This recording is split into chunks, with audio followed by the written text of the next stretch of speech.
시술 직후보다 좀 한두 달 정도 지나면서 탄력하고 여드름 흉터하고 모공 쪽에 주로 FDA 승인을 받은 부분은 프락셀 제나 어뷸 레이저 파장이에요.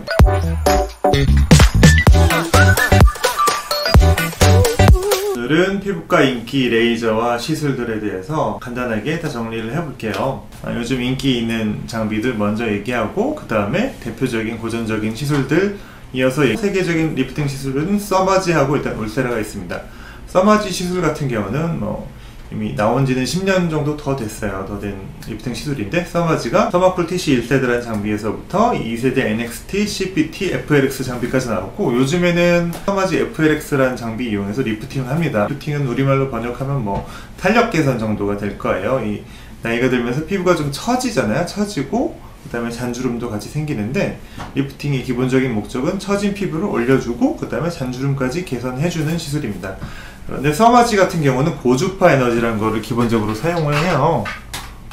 서머지 CPT 팁이고 그 다음에 이거는 FLX인데, 이런 식으로 피부에 직접 레이저랑은 다르게, 우리가 레이저로 알고 있는 경우도 있는데 레이저랑 다르게 고주파 에너지를 피부하고 피하층에 전달해주면은 그 에너지가 일시적으로 이렇게 피부를 수축하기도 하지만 또 한두 달 시간이 지나면서 콜라겐 리모델링, 피부가 좀 다시 재생이 되는 효과가 있습니다. 시술 직후보다 좀 한두 달 정도 지나면서 탄력하고 전반적인 주름, 피부결도 좀 좋아집니다. 그래서 서머지로 주로 개선이 되는 부분이 여기 턱선 처짐이나 이중턱부터 팔자주름, 이렇게 눈가주름, 그 다음에 이마 처짐 등 전체적으로 시술이 가능합니다. 울세라라는 시술은 이것도 역시 또한 미국 장비인데, 울세라가 울트라사운드라는 단어를 이용해가지고 만든 단어예요. 그래서 울트라사운드라고 하면은 초음파거든요. 초음파가 워낙에는 진단용 초음파, 이렇게 간이라든가, 갑상선이라든가 이런 장비를 볼 수 있는 진단용 초음파가 있는데, 울세라 같은 리프팅 장비에 쓰이는 초음파는 고밀도 직접 초음파, HIFU라고도 할 수 있는데, 이게 에너지가 있어요. 그래서 피부 밑에 3mm에서부터 4.5mm 정도 깊이의 초음파 에너지를 쏴주기 위한 겁니다. 서머지랑 마찬가지로 피부 밑에 에너지를 쏴주는 게 이 시술의 목표인데, 그걸 어떤 에너지를 쓰느냐에 따라서 고주파는 서머지, 초음파는 울세라 이렇게 달라지는 거고요. 울세라 같은 경우는 출시된 지가 꽤 오래됐어요. 거의 한 2010년, 11년 그때쯤에 우리나라에 들어왔는데 10년 넘은 시술이지만 요즘에도 굉장히 인기 있게 시술되는 시술이, 서머지보다 조금 더 통증이 있다고 알려졌어요. 부위별로 울세라가 조금 더 리프팅이 잘 되는 부분이 있고, 서머지가 좀 더 리프팅이 잘 되는 부분이 있습니다. 보통은 울세라나 서머지 중에 고민하실 때는 먼저 관심 있는 시술을 먼저 받아보시라고 권해드려요.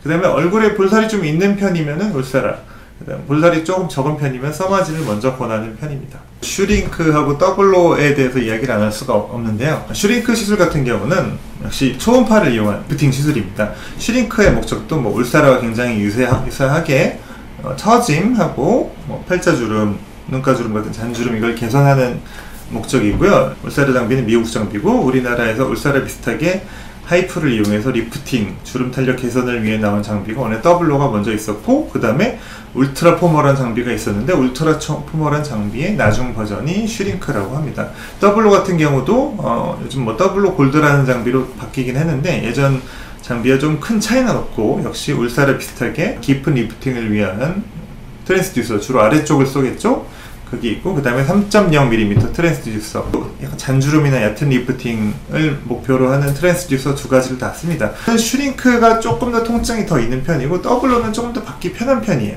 그 다음에 느낌 차이는 약간 있긴 한데, 효과나 만족도 면에서는 대동소이하다고 합니다. 프락셀 시술을 또 빼놓을 수가 없는데, 프락셀은 굉장히 유명하죠. 프락셀이라는 사실 단어는 이게 등록 상표예요. FRAXEL. 레이저를 피부 전체에 까는 게 아니고 군데군데 쏴주는 방식의 그 레이저를 프락셀이라고 통칭하는 경향이 있습니다. 프락셀은 예전에 1세대 모델은 얼굴에 파란 잉크를 발라서 하는 레이저였었는데, 지금은 제나라는 모델, 그리고 프락셀 듀얼이라는 모델로 나와서 잉크를 안 바르고 좀 편하게 할 수 있고요. 프락셀 제나나 프락셀 듀얼을 할 때 보통 모공하고 여드름 흉터 때문에 시술을 많이 받으세요. 여드름 흉터 하면은 프락셀이라고 알고 계시는 분들이 많을 정도로 프락셀은 여드름흉터에 굉장히 좀 인지도가 많이 있고요. 프락셀 제나하고 프락셀 듀얼의 차이는 뭐냐면은 프락셀 제나는 그 어뷸 파이버 레이저만 사용을 하는데 1550나노미터의 어뷸 파이버 레이저, 그 다음에 프락셀 듀얼은 어뷸 레이저하고 튜올리움 레이저라고 색소랑 잔주름 쪽에 효과가 좋은 레이저를 같이 씁니다. 듀얼 같은 경우는 그 레이저 두 개가 동시에 나오는 건 아니고 어뷸 레이저 쏘고 또 따로 모드를 바꿔가지고 튜올리움 레이저를 쏴줘야 합니다. 여드름흉터하고 모공 쪽에 주로 FDA 승인을 받은 부분은 프락셀 제나하고 프락셀 듀얼에서도 어뷸 레이저 파장이에요. 그 다음에 프락셀과 굉장히 비슷한 레이저들이 많이 나왔었는데 예전에 뭐 픽셀 레이저라든가 뭐 앙코르 레이저, 뭐 모자이크 등등이 나왔는데 레이저가 약간씩 차이는 있습니다. 이중턱하고 뭐 볼살 개선할 때 트루스컬프가 좋아요, 인모드가 좋아요, 둘 다 고민할 수 있는데 기본적으로는 둘 다 고주파를 쓴다는 점은 같은 것 같고요. 인모드 같은 경우는 고주파 바이폴라라고 하는데 바이폴라 고주파를 이용해가지고 이런 데를 약간 당겨가지고 고주파를 이용해서 역시 턱선이나 볼살 같은 데를 좀 개선해주는 시술이에요. 인모드 같은 경우는 일주일 정도 살짝 빨개질 수 있어요. 이게 부항처럼 약간 음압으로 잡아당기기 때문에 물론 턱선하고 여기가 좀 반짝 좋아지는 효과는 인모드가 조금 빨리 좋아지는 것 같고요. 그 다음에 트루스컬프는 좀 장기적인 볼살하고 이중턱 개선 효과는 굉장히 뛰어났습니다.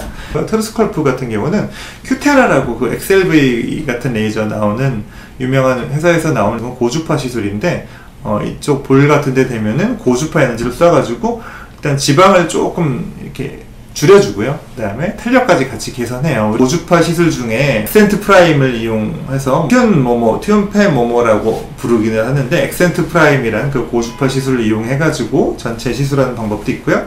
그 다음에 폴라리스나 리펌이라고 시너론이라는 그 나스닥에도 상장된 회사에서 나온 고주파를 이용한 리프팅 시술이 있습니다. 사실 폴라리스나 리펌 같은 경우는 빠르게 리프팅 효과를 볼 수 있고 그 다음에 뭐 한 달에 한 번씩 꾸준히 뭐 5회 프로그램, 10회 프로그램에도 받을 수 있기 때문에 뭐 울세라나 써마지보다 좀 자주 받고 싶은 리프팅을 찾는다 할 땐 폴라리스나 리펌, 그 다음에 폴라리스 비슷하게 나온 매트릭스 IR이라는 시술도 굉장히 효과가 좋습니다. CO2 레이저라는 게 있는데 점을 빼거나 그 다음에 뭐 튀어나온 사마귀 아니면은 점 중에 이렇게 볼록 튀어 목 같은 데 많은 이 볼록 튀어나온 점이 있죠.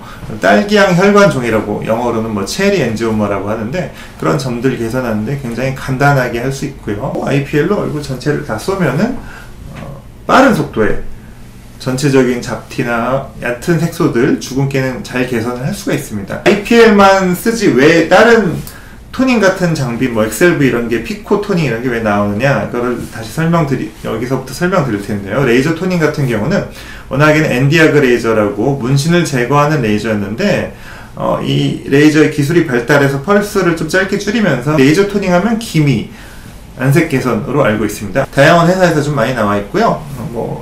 레이저 토닝의 가장 좀 명품 레이저는 레블라이트라는 레이저를 많이 쓰고 있습니다. 리모델링이 되기 때문에 잔주름이나 모공도 많이 좋아져요. 그래서 레이저 토닝은 어느 피부과 가든지 가장 많이 하는 시술이고 꾸준히 받을 수 있고 레이저 토닝은 별로 아프지도 않고 색소뿐만 아니라 피부결도 좋아진다.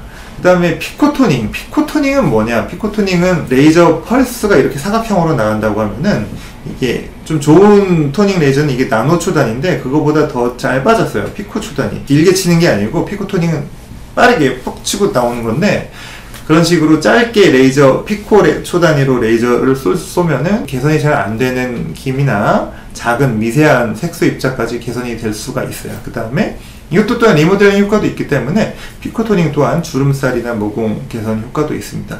그래서 피코토닝은 뭐 피코슈어라는 레이저도 있고 인라이튼이라는 레이저도 있고 피코웨이도 있고 그 중에는 국산 레이저들도 굉장히 많이 나와 있어요. 피코슈어라는 레이저가 있는데 이런 경우는 빨간색으로 번쩍번쩍이거든요. 755나노미터라고 색깔이 있는 레이저고요. 그 다음에 인라이튼 같은 레이저는 같은 피코토닝이라 그래도 1064나노미터 눈에 보이지 않는 레이저가 있고 그 다음에 532나노미터라고 초록색 레이저, 그 두 가지 파장을 같이 씁니다. 다른 피코 레이저도 정확히 잘 보면은 쓰는 파장이 다르기 때문에 같은 피코토닝이라고 같은 게 아닙니다. 약간씩 그 파장대에 따라서 피부에 미치는 효과도 다르고 그래서 혈관 시술을 얘기해야 되는데요. 전반적인 홍조부터 시작해가지고 뭐 딸기코라든가 그 다음에 뭐 실핏줄, 코주위 같은데 실핏줄 이런 빨간 부분을 개선하고 싶다. 혈관 레이저는 그래서 세 가지가 제일 유명한데요. 시너지하고 V빔하고 엑셀V가 있는데요.